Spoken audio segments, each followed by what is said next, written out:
नमस्कार दोस्तों, हमारे चैनल में आपका बहुत-बहुत स्वागत और हार्दिक अभिनंदन है। आज हम आपको ये जो दृश्य दिखा रहे हैं वो सूर्य कुंड का दर्शन करवा रहे हैं। अयोध्या का लाइव दर्शन है ये हमारा। एक दिन पहले मैं वहाँ गई थी, लेकिन अयोध्या में हमको दर्शन मिल पाना असंभव था क्योंकि इतना ज़्यादा भीड़ उमड़ पड़ी है। प्रयागराज से भी ज़्यादा भीड़ है और आप कह सकते हैं कि दूसरा प्रयागराज यहाँ पे है। प्रयागराज से ज़्यादा ही भीड़ है यहाँ पे अयोध्या में आपको देखने को मिलेगी। तो ये आपको कुछ सीढ़ियाँ मिलेंगी। तो सूर्य कुंड का कुछ हम वर्णन कर लेते हैं और इनको जल कितने बजे देना चाहिए ये भी हम आपको जानकारी देंगे। तो वीडियो में पूरा बने रहिए, पूरा वीडियो लास्ट तक देखिए, आपको सारी जानकारी हम देंगे। और चलिए हम आपको अब इसके बारे में बताते हैं, सूर्य कुंड की महिमा बताते हैं और सूर्य कुंड के किस नामों का वर्णन करेंगे और जल देने का सही समय क्या होता है ये भी जानेंगे। मित्रों, आपसे निवेदन है कि वीडियो पसंद आए या फिर सूर्यदेव को मानने वाले भक्त जितने हैं तो प्लीज आप वीडियो को ज्यादा से ज्यादा लोगों तक पहुंचाइए ताकि औरों को ये दर्शन मिल पाए, जो कि दुर्लभ है क्योंकि इससे हर बीमारी से निजात मिलता है, कुछ रोग भी खत्म हो जाते हैं। तो चलिए हम कुछ सूर्यदेव के बारे में वर्णन कर लेते हैं। अयोध्या में सूर्यकुंड भगवान राम के राज्याभिषेक के दौरान सूर्यदेव के ठहरने के स्थान के रूप में माना जाता है और यहाँ सूर्यदेव के मंदिर भी है जो सूर्यवंशियों के लिए आस्था का प्रतीक माना जाता है। सूर्यकुंड का इतिहास मान्यता पूर्व है। पौराणिक कथा के अनुसार यह माना जाता है, कहा जाता है कि भगवान राम के राज्याभिषेक के समय सूर्यदेव इसी स्थान पर रुके हुए थे। सूर्यवंशियों के लिए प्रतीक है यह सूर्यकुंड और स्थित मंदिर अयोध्या के सूर्यवंशी के शासक के लिए सूर्यदेव की आस्था का प्रतीक माने जाते हैं। सरकार ने 22 जनवरी को प्राण प्रतिष्ठा कार्यक्रम से पहले ही पौराणिक कुंड और मंदिर का उद्घाटन कर दिया था। 14 करोड़ की लागत से करवाया गया था। यह सूर्यकुंड राम जन्म भूमि से लगभग 5 किलोमीटर की दूरी पर दर्शन नगर के पास स्थित है। धार्मिक मान्यताओं के अनुसार सूर्यकुंड के स्नान करने वाले से कुष्ठ रोग भी दूर हो जाते हैं। सूर्यकुंड में अयोध्या की यात्रा का एक महत्वपूर्ण हिस्सा है जो सूर्य देवता से प्रति श्रद्धा व्यक्त करने के लिए लोग आते हैं। तो मित्रों, अब हम जान लेते हैं कि सूर्यदेव को जल अर्पित करने का सही समय क्या होता है। उससे पहले हम सूर्यदेव के कुछ नामों का वर्णन कर लेते हैं, माता पिता के बारे में जानकारी ले लेते हैं। तो सूर्यदेव जो थे वो सूर्य भगवान जो थे प्रकाश, स्वास्थ्य, वंश, ग्रह, तपस्या, तप, पवित्रता, विजय, कर्म, जप, साधना, यज्ञ, वेद, युद्ध, अस्त्र शस्त्र, आत्मा, समय, काल, दिक्पाल, दिशा, मुख, ज्ञान, ज्योति, आराधना, सुबह शाम, शांति, रंग, पुष्प, सुख, शक्ति, ऊर्जा, धर्म, गति, दीर्घायु, ऋतुआयु, मुक्ति से अधिश्रेष्ठ देवता माने जाते हैं। जो इनकी पूजा करती है वो सारे चीजों में विजयी होता है। तो आपके ऊपर कोई भी ग्रहों का बाधा नहीं आ सकती है। अगर कोई ग्रह की बाधा है, कोई धन की समस्या है तो आप सूर्यदेव की उपासना जरूर करिए। अगर नहीं कर सकते रोज तो सूर्यदेव की उपासना रविवार को अवश्य करें, जल अर्पित करें। भगवान सूर्य का संबंध जो है नारायण, परब्रह्मा, शिव आदि देव से होता है। निवास स्थान इनका सूर्यलोक होता है। मंत्र गायत्री मंत्र भी होता है। ओम सूर्य नारायणाय नमः होता है। अस्त्र इनका होता है सूर्य अस्त्र, सुदर्शन चक्र, गदा, कमल, शंख और त्रिशूल होता है। रविवार इनका दिन होता है। और माता जो इनकी जीवन संगनी है संज्ञा देवी, छाया देवी माता है। माता पिता इनके जो होते हैं, पिता महर्षि कश्यप है और माता देवी अदिति हैं। संतान इनके व्यवस्थ, मनु, यमराज, यमुना, अश्विनी कुमार, रेवंत, शनि, तप्ती, स्वर्णिम, मनु और सुग्रीव, कर्ण और भद्रा हैं। सवारी इनके सप्त अश्व द्वारा खींचा जाने वाला रथ होता है। त्योहार छठ महापर्व होता है जो विश्व के हर कोने में मनाया जाता है। तो अभी जो दर्शन कर रहे हैं आप, सूर्यकुंड अयोध्या का दर्शन कर रहे हैं, तो इस वीडियो को ज्यादा से ज्यादा लोगों मित्रों, अब हम जान लेते हैं सूर्यदेव को जल देने का सही समय क्या होता है।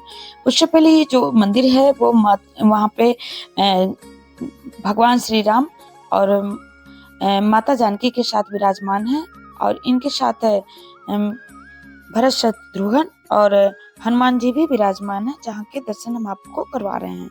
तो चलिए हम जान लेते हैं इनके जल देने का सही समय क्या होता है। सूर्यदेव को जल अर्पित करने का सही समय जो होता है, सूर्यदेव के जब सूर्य निकलते हैं उसके 1 घंटा बाद या सुबह 6:15 से 6:45 के बीच होता है। इस बात का अवश्य ध्यान रखें। सूर्यदेव को जल अर्पित करने का सही समय यही होता है।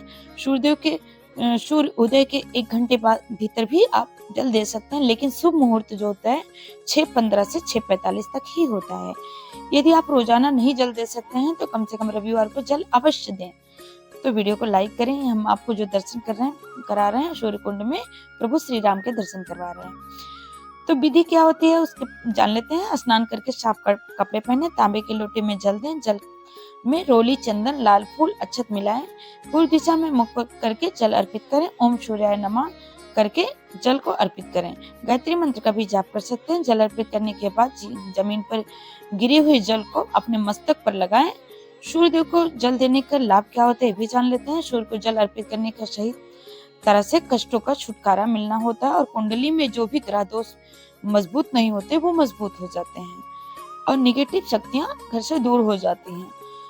और अगर धन में कोई बाधा आ रही है, कोई काम में रुकावट आ रही है तो जल अर्पित जरूर करें।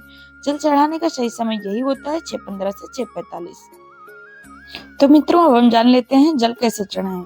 सुबह जल्दी उठें, स्नान कर लें। उसके बाद तांबे के लोटे में पानी भरें, उसमें लाल फूल, कुमकुम, थोड़ा सा अक्षत चावल डालें। सूर्यदेव को जल चढ़ाने से पूर्व दिशा में मुख करके खड़े हो जाएं। उसके बाद लोटे को सिर से थोड़ा सा ऊपर रखें और धीरे धीरे जल गिराते हुए सूर्य को अर्पित करें। इस दौरान सूर्यदेव का मंत्र का जाप भी करते रहें और ऐसा करने से जीवन में सुख शांति आती रहती है, दुख नहीं आते हैं। तो मित्रों ये जो आप देख रहे हैं ये सूर्य कुंड का सीन है जहाँ पे सारे देवी देवता बैठाए गए हैं। सारे देवी देवता का पूजन किया जाता है। नंदी महाराज हैं और नंदी जी में महाराज विराजमान है, भोले शंकर भी विराजमान है यहाँ पे। ये आज से नहीं, जब प्रभु श्री राम का जन्म हुआ था तब से ये स्थान है यहाँ पे। और इस स्थान का निर्माण जो है यहाँ पे तभी हुआ था। ये आप भोले शंकर की मूर्ति देख रहे हैं, स्थापना तभी हुई थी यहाँ से। तब से आज तक मान्यता है कि जो भी दर्शन करता है वो सारे संकट दूर हो जाते हैं, सारी परेशानियां दूर हो जाती हैं, ग्रहों की जो दशा खराब होती है वो जो है सुधर जाता है। तो यहाँ पे स्नान करने से बहुत सारे फायदे होते हैं। तो मित्रों अब हम जान लेते हैं सूर्य देवता के जल चढ़ाने के क्या क्या फायदे होते हैं। धार्मिक मान्यताओं के अनुसार नियमित रूप से सूर्यदेव को जल अर्पित करते समय घर में खुशहाली आती है, धन संपत्ति बढ़ती है। यह शरीर को ऊर्जा और निरोगी काया का आशीर्वाद देते हैं। अगर आपके काम में कोई रुकावट आ रही है तो सूर्य को जल चढ़ाने से ये चीजें बेहतर हो जाती हैं। इससे आत्मबल बढ़ता है और सकारात्मक सोच भी बढ़ती है। घर में सकारात्मक शक्तियां बढ़ती हैं और कोई भी बाधाएं नहीं आती। ये महंत जी हैं वहाँ के सूर्य कुंड के, जो जिनसे हम कुछ बातें कर रहे हैं। शनिदेव की यहाँ पे प्रतिमा स्थापित की गई है। ये ग्राउंड है यहाँ का, बहुत लंबा चौड़ा ग्राउंड है और ये महात्मा जी कुछ हमसे कह रहे हैं। तो ये उसके पीछे जो शनिदेव की मूर्ति है उनके पीछे एक पीपल का बहुत पुराना वृक्ष है, जो इसमें मान्यता है कि यहाँ पे दर्शन करने मात्र से इच्छाएं पूर्ण होती हैं, सारे जो ग्रह दोष होते हैं वो शांत हो जाते हैं। तो ये प्रभु श्री राम की मूर्ति है वहाँ पे। तो जल देने से बहुत सारे फायदे होते हैं। तो नित्य नियम से इनको जल अर्पित करते हैं। धाम के हर कोने कोने का आपको दर्शन करवाते रहेंगे समय से। तो आप वीडियो में पूरा बने रहिए और लाइक, शेयर, सब्सक्राइब करना ना भूलिए। तो एक बार प्रभु श्री राम के लिए जय श्री राम अवश्य लिखिएगा कमेंट में, जहाँ तक हो सकेगा। और रविवार के दिन अगर पूजा पाठ ना हो सके तो मॉर्निंग में उठ के जल अर्पित अवश्य करें। तो इन बातों को जो हमने बताया है उसका ध्यान अवश्य रखें। अगर आपको रोजाना जल अर्पित कर सकते हैं तो इससे आपके सारे समस्त जीवन की बाधाएं टल जाएंगी, ग्रह दोष शांत हो जाएंगे। रोज अगर आप अर्पित नहीं कर सकते हैं तो आप रविवार को अवश्य करें। टाइमिंग का ध्यान रखें और जो नियम हमने बताया उसका पालन करें। तो जय श्री राम।